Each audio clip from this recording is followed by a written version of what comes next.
Professor Zender, member of the University Board of Trustees, graduates, ladies and gentlemen. A very good evening to you. I'm Joel Kwek from the School of Computer Engineering. It seems like only yesterday that we coded our very first application. I remember vividly that it was a console-based hangman game in Python. In the 4 years, I learned many things from the tough SCE curriculum other than the valuable technical knowledge gained.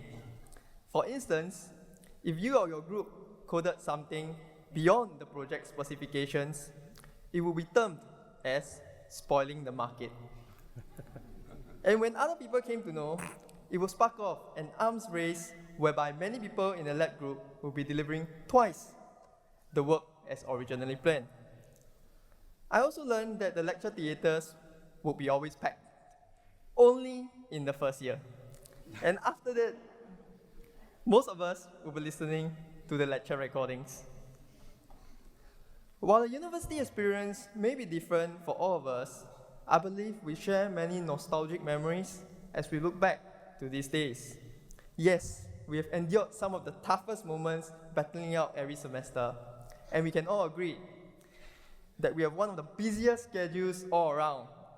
But it's through these tough times that we forged the strongest friendships that stayed with us all the way.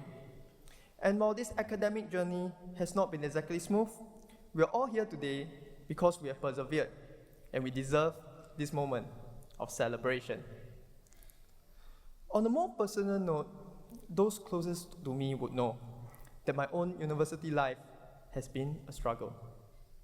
When I entered NTU as a first-year undergraduate, I transitioned from a polytechnic into a university education. That was not easy, but I enjoyed it very much. Life up to that point was fortunately rather uneventful, and I felt everything was going relatively smoothly back then, until the unthinkable happened. My dad, my life mentor, the closest person to me, passed away at the end of my first year here. His death has been difficult to bear. To make matters worse, over the period of the next 3 semesters, my health spiraled down and I was in and out of hospital many times throughout this period. There was a time when I seriously considered taking a leave of absence to settle my problems, but through much perseverance and support from the people around me, especially my wonderful mom, I'm here today speaking to all of you. But the purpose of sharing with you my life story is not to boast, but instead to convey the 3 most important lessons I learned, and hopefully it might come in useful one day. The first most important lesson I learned, which is perhaps the hardest one for me, is to never give up, even in the face of overwhelming odds. Now, I definitely wasn't feeling positive at all when all of this happened in my first year. All I could feel back then was the bitterness and the sorrow that threatened to consume me. You see, for a person like me, who was so used to getting everything under control, I was thrown into an unfamiliar state of despair. But after a while, I realized that none of this was actually helping me.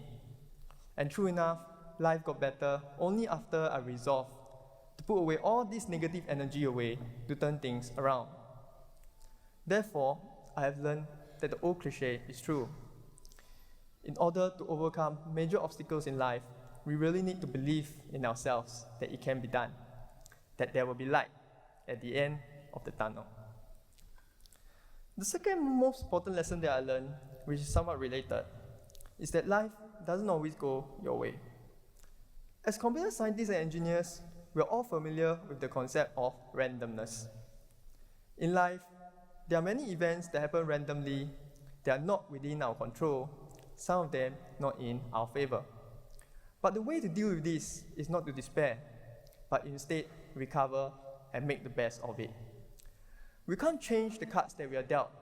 We can only change the way we play them. Something that helped me along the way was this: no matter how bad it gets, tell yourself, it can always get worse. Now, I'm not saying that we should be pessimists, but realizing this truth should motivate you to take the necessary measures to get out of it swiftly. When I was a kid, My dad always used to tell me, son, when you're in a crisis, recompose, reorganize, replan. Those words were invaluable advice that helped me see through my darkest days, and I'd like to thank him for that. Papa, if you're watching, I hope you're proud of me. The third lesson I learned is to always be appreciative of what you have, especially of the people who have been there for you. Many of us, we tend to realize the value of what we have only after we have lost it. I learned this the hard way, and it doesn't have to be like this. We should acknowledge the support of our parents and loved ones, for they have done much to bring us up to this point. Our graduation, our achievements today would never have been possible without them. Therefore, in appreciation of their efforts, I would like to invite my fellow graduates now to please stand. Come on, stand up, everyone. Turn around to face them, and let's give them a warm round of applause.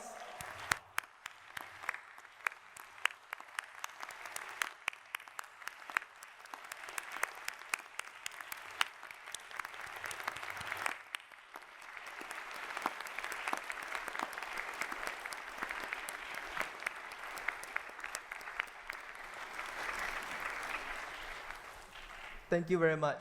Please be seated. Fellow graduates, we have all gone through the endless nights of cramming for exams, meeting project deadlines, as well as fitting our non-academic schedules into our busy commitments. I'm sure that NCE undergraduates like myself will never forget the hundreds of hours put in order to make that robot work for our multidisciplinary design project.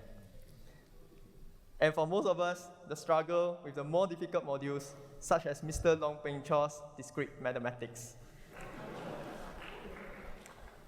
After much hard work and perseverance, today is the day we finally graduate from all of that, and the new era beckons us. As you venture forth on your next phase of your journey, I would just like to reiterate this. Never give up, no matter how dire the situation is, and never stop believing in yourself. I wish you all the best for your future endeavors. Congratulations, class of 2015. Thank you very much.